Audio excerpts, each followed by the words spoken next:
Hello students, welcome to my channel swift computers. आज के इस वीडियो में हम क्लास 10th और 12th आईसीएसई और आईएससी बोर्ड के दो बहुत ही important topics that is linear search और बाइनरी सर्च के बारे में डिस्कस करेंगे। तो स्टूडेंट्स स्टार्ट करते हैं लीनियर सर्च टेक्निक से। फर्स्ट ऑफ ऑल, एरे में ये लीनियर सर्च होता क्या है? लीनियर सर्च का मतलब होता है कि एक एरे में कोई एक पर्टिकुलर एलिमेंट सर्च करके देखना कि वो एलिमेंट उस पर्टिकुलर एरे में एग्जिस्ट करता है कि नहीं, और अगर करता है तो वो कौन सी पोजीशन पे एग्जिस्ट करता है। इस प्रोसेस को हम क्या कहते हैं? लीनियर सर्च एरे में। ठीक है, जैसे स्क्रीन पे आपके एक एरे बन के आ रहा है जिसका नाम है ए, और उसकी अलग अलग इंडेक्स पोजीशन पे जैसे 0, 1, 2, 3, 4 ये इसकी इंडेक्स पोजीशन है। इसमें अलग अलग एलिमेंट्स स्टोर्ड हैं। जैसे ए की 0 इंडेक्स पोजीशन पे 23 है, 1 पे 46, 50 एंड सो ऑन। अब सपोज करो इस पूरे एरे में हमें ये सर्च करना है कि एलिमेंट 50 एग्जिस्ट करता है कि नहीं। जैसे अगर हम इसके स्क्रीन पे देखें तो इसमें एलिमेंट 50 एग्जिस्ट करता है कौन सी पोजीशन पे? 2 पोजीशन पे। तो हमें ये चेक करना है कि इसमें ये एलिमेंट 50 एग्जिस्ट करता है कि नहीं। तो अगर हमें इसमें एलिमेंट 50 सर्च करना है तो हमें लूप कहां से कहां तक चलाना पड़ेगा? 0 से 4 तक। अगर एक एरे में 5 एलिमेंट है तो सर्च करने के लिए हमें लूप 0 से 4 तक चलाना पड़ेगा। और अगर एक एरे में n एलिमेंट्स हैं तो कोई भी एलिमेंट सर्च करने के लिए हमें लूप चलाना पड़ेगा 0 से n तक। ठीक है, तो इसमें 50 एलिमेंट एग्जिस्ट करता है 2 पोजीशन पे। तो अगर क्वेश्चन में अगर हमें कोई एक पर्टिकुलर एलिमेंट सर्च करना है तो हमें ये भी बताना पड़ेगा कि वो एलिमेंट एग्जिस्ट करता है कि नहीं, और अगर करता है तो वो कौन सी पोजीशन पे एग्जिस्ट करता है। जैसे इसमें एलिमेंट 50 एग्जिस्ट करता है कौन सी पोजीशन पे? सेकंड पोजीशन पे। तो इस कॉन्सेप्ट को कहते हैं लीनियर सर्च। ठीक है, अब इसकी प्रोग्रामिंग समझ लेते हैं। तो देखो, सबसे पहले हमने एक क्लास बना ली। हमने सबसे पहले एरे की लिमिट एंटर कराई। मतलब हमने यूजर से ये एंटर कराया कि आपको एक एरे में कितने एलिमेंट्स एंटर कराने हैं। जैसे लिमिट हमने एंटर करा ली n। अब हमें ये डिफाइन करना है कि a जो है एक इंटीजर टाइप का एरे है और उसमें कितने एलिमेंट जा सकते हैं? n। तो ये हम कैसे डिफाइन करेंगे? int a जो कि एरे टाइप का है। एरे को बॉक्स वाले ब्रैकेट से डिनोट किया जाता है, equals to new int n। यानी आपके कंप्यूटर की मेमोरी में ए एक एरे बन गया और उसमें n एलिमेंट्स आने की जगह बन गई। अब ए एरे में हमें n एलिमेंट्स एंटर कराने हैं तो हमें लूप चलाना पड़ेगा कहां से कहां तक? 0 से n तक का।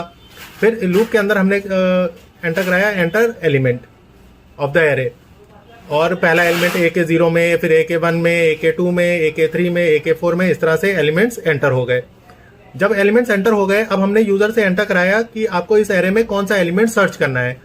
तो उसके लिए हमने system.out.print enter element to be searched. अब सपोज करो एलिमेंट टू बी सर्च्ड है x, तो x के अंदर उसको स्टोर कर लिया। अब इस x को हमें एरे के अंदर सर्च करना है, तो सर्च करने के लिए फिर से हमने लूप चलाया कहां से कहां तक? 0 से n तक का। ठीक है, और इस लूप के अंदर हम चेक करते गए कि अगर जो एलिमेंट टू बी सर्च्ड है अगर एरे में मिल जाता है तो यहाँ पे हमने एक फ्लैग वैल्यू ली हुई है, उसकी वैल्यू को 0 से इनिशियलाइज किया हुआ है। हमने कहा जैसे ही एरे मिले f की वैल्यू 0 से 1 हो और लूप उसी समय ब्रेक हो जाए। लूप को ब्रेक क्यों किया? सपोज करो एक एरे है जिसमें 5000 एलिमेंट्स हैं, उसमें हमें एक पर्टिकुलर एलिमेंट सर्च करना है। हमने कहा जैसे ही हमें एलिमेंट मिले तो f की वैल्यू 0 से 1 कर दे और लूप को ब्रेक कर दे, यानी उसके बाद सर्च ना करे। ठीक है, लूप के बाहर हमने चेक कर लिया कि अगर f की वैल्यू 1 है, 1 तभी होगी जब उसको एलिमेंट मिल गया होगा। हमने कहा अगर f की वैल्यू 1 है तो ये प्रिंट करे element found at I position, और अगर f की वैल्यू 0 ही रही यानी उसको एरे नहीं मिला, एलिमेंट नहीं मिला, तो ये प्रिंट करेगा नॉट फाउंड। ठीक है, तो इस वाली लाइन से क्या होगा कि अगर एलिमेंट मिल जाता है तो वो बताएगा एलिमेंट फाउंड, और कौन सी पोजीशन पे वो एग्जिस्ट करता है वो भी बताएगा, क्योंकि जब ये ब्रेक करके बाहर आया होगा उस समय आई की जो भी वैल्यू होगी उसी पोजीशन पे वो पर्टिकुलर एलिमेंट एग्जिस्ट करता होगा। ठीक है, तो इस प्रोग्राम को अभी रन करके देखते हैं। इसको हमने कंपाइल किया।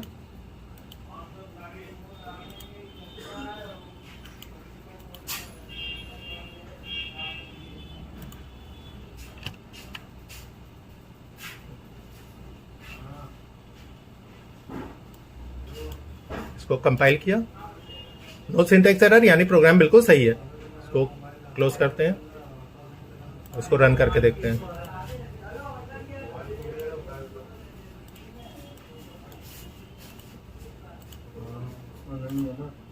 अब सबसे पहले तो हमने लिमिट एंटर कराई 5, यानी हम एरे में 5 एलिमेंट एंटर कराना चाह रहे हैं। अब अलग अलग एलिमेंट्स हमने एंटर कराए। ठीक। अब यहाँ पूछा है enter element to be search, जैसे हमने डाला 50, तो ये बता रहे हैं एलिमेंट फाउंड एट 2 पोजीशन। ठीक है, तो ये होता है लीनियर सर्च। नेक्स्ट जो इस वीडियो का टॉपिक है वो है बाइनरी सर्च। ठीक है, इससे पहले जो आपने किया था वो लीनियर सर्च था। बाइनरी सर्च भी एक तरह से सर्चिंग ही होती है, लेकिन इसका सर्च करने का स्टाइल थोड़ा सा डिफरेंट होता है। ठीक है, अब बाइनरी सर्च की इंटरनल वर्किंग कैसे होती है वो बताने जा रहे हैं। देखो, जैसे ये एक एरे है, इसमें ये सारे एलिमेंट्स हैं, इसमें 10 एलिमेंट्स हैं। ठीक है, अब अगर इस एरे में हमें कोई भी एलिमेंट सर्च करना होगा तो हमें लूप कहाँ से कहाँ तक चलाना पड़ेगा, 0 इंडेक्स पोजीशन से 9 इंडेक्स पोजीशन तक। ठीक है, और अगर हम इस 0 को मान ले S यानी स्टार्टिंग पोजीशन और इस 9 को मान ले E यानी एंडिंग पोजीशन, तो ए एरे में कोई भी एलिमेंट सर्च करने के लिए हमें लूप कहाँ से कहाँ तक चलाना पड़ेगा, S से E तक का। ठीक है, तो S से E तक का तो इसमें लूप चलेगा। फिर हम यूजर से एंटर कराएंगे enter element to be searched, मतलब इस एरे में आपको कौन सा एलिमेंट सर्च करना है। सपोज करो यूजर ने दिया एलिमेंट टू बी सर्च 40। ठीक है, देखो बाइनरी सर्च क्या करता है कि जितनी भी बड़ी आपकी लिस्ट है वो पहले उस लिस्ट को 2 इक्वल हाफ्स में डिवाइड कर लेता है। ठीक है, जैसे 100 का हाफ होता है 50, कैसे किया, 100 डिवाइडेड बाय 2। ऐसे अगर हमें S और E का हाफ चाहिए तो हमें क्या करना पड़ेगा, S plus E divided by 2। ठीक है, तो हमें मिड मिल जाएगा। जैसे S की वैल्यू है 0 और E की वैल्यू है 9, तो S प्लस E हो जाएगा 0 plus 9 that is 9 upon 2 that is 4.5। लेकिन जो हम मिड वेरिएबल लेंगे वो इंटीजर टाइप का लेंगे, यानी मिड के अंदर क्या आएगा, 4।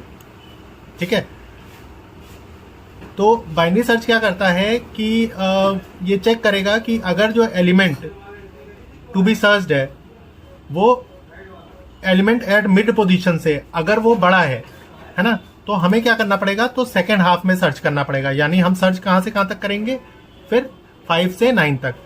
सपोज करो एलिमेंट टू बी सर्च्ड है 40 और जो मिडिल पोजीशन पे जो एलिमेंट है वो है 25, तो हमें चेक करना होगा क्या 40 ग्रेटर देन 25 है। अगर है तो हमें क्या करना होगा, सेकेंड हाफ में सर्च करना होगा, यानी 5 से 9 के बीच में सर्च करना होगा। और अगर element to be searched less than a of, यानी अगर element to be searched greater than element at the middle है तो हमें सेकेंड हाफ में सर्च करना होगा, यानी 5 से 9 के बीच में सर्च करना होगा। और अगर element to be searched less than middle element है तो हमें फर्स्ट हाफ में सर्च करना होगा, यानी 0 से 3 तक का सर्च करना होगा। ठीक है, तो ये कॉन्सेप्ट होता है बाइनरी सर्च का। बाइनरी सर्च के लिए ये चीज बहुत इंपॉर्टेंट होती है कि जिस लिस्ट में हम सर्च करने जा रहे हैं वो एक सॉर्टेड ऑर्डर में अरेंज होनी चाहिए। ठीक है, यानी एक असेंडिंग ऑर्डर या डिसेंडिंग ऑर्डर में अरेंज होनी चाहिए, तभी जो है इसमें सही से सर्चिंग हो सकती है बाइनरी सर्च के लिए। ठीक है, अब इसका प्रोग्राम समझ लेते हैं। अब देखो, जैसे यहाँ पे एक एरे है ए नाम का, उसके अंदर ये सारी वैल्यूज इनिशियलाइज्ड है। ठीक है, यानी ए की 0 में 5 है, ए के 1 में 10 है, 15 है एंड सो ऑन। अब जो पहला एलिमेंट है वो 0 पोजीशन पे है और जो लास्ट एलिमेंट है वो 9th पोजीशन पे है। और हम अगर इसको ध्यान से देखें तो ये एरे जो है असेंडिंग ऑर्डर में अरेंज्ड है, तो इसमें बाइनरी सर्च टेक्निक यूज हो सकती है। तो हमने एक S इक्वल टू 0 ले लिया यानी स्टार्टिंग वैल्यू ले ली, E इक्वल टू 9 ले लिया यानी एंडिंग वैल्यू ले ली, X जो है एलिमेंट टू बी सर्च्ड है, F जो है फ्लैग वैल्यू है, M जो है मिड पोजीशन है, स्टोर करेगा। ठीक है, फिर हमने यूजर से एंटर कराया enter element to be searched. अब एरे में कोई भी एलिमेंट सर्च करना होगा तो हमें लूप कहां से कहां तक चलाना पड़ेगा, स्टार्टिंग से एंडिंग तक। तो यहाँ पे हमने वाइल लूप का यूज किया, while S is less than equal to E, मतलब हम स्टार्टिंग पोजीशन से एंडिंग पोजीशन तक सर्च कर रहे हैं। बाइनरी सर्च क्या करता है, जितनी बड़ी लिस्ट है वो उस लिस्ट को 2 इक्वल हाफ में डिवाइड कर देता है। तो हमने यहाँ पे एक मिड वेरिएबल लिया equal to S plus E divided by 2। S के अंदर है 0, E के अंदर है 9, तो इसने किया 0 प्लस 9 अपॉन 2 दैट इज 4.5, यानी मिड के अंदर आया 4 और A के मिड में क्या पड़ा हुआ है इस समय 25, 0 1 2 3 4, A के मिड में है 25। सपोज करो एलिमेंट टू बी सर्च्ड है 40। अब हमने चेक किया कि अगर जो एलिमेंट टू बी सर्च यानी 40 इज ग्रेटर देन 25 है तो S equal to mid plus 1, यानी S की वैल्यू क्या हो जाए 5 और ये 5 से 9 तक का लूप चलेगा, यानी सेकेंड हाफ में सर्च करने लग जाएगा। अब सपोज करो हमें 40 नहीं 10 ही सर्च करना होता, तो हमने दूसरी कंडीशन पे जाएंगे कि अगर element to be search less than a of mid है तो एंडिंग इक्वल टू मिड -1, यानी मिड की वैल्यू थी 4, 4 - 1 3, यानी एंडिंग की वैल्यू 3 हो जाएगी और ये फर्स्ट हाफ में सर्च करना शुरू कर देगा। ठीक है, यानी हमने मिड वैल्यू निकाली, फिर हमने चेक किया अगर एलिमेंट टू बी सर्च बड़ा है तो सेकेंड हाफ में सर्च करो, अगर छोटा है तो फर्स्ट हाफ में सर्च करो, नहीं तो अगर मिल गया तो f = 1 और ब्रेक करके बाहर आ जाओ, जैसे जो है लीनियर सर्च में किया था। लूप के बाहर हमने चेक कर लिया कि अगर f की वैल्यू 1 है, यानी अगर फ्लैग वैल्यू 1 है तो यानी हमें एलिमेंट मिल गया कौन सी पोजीशन पे, मिड पोजीशन पे, और नहीं तो नॉट फाउंड। ठीक है, तो इसको अब कंपाइल करके देखते हैं।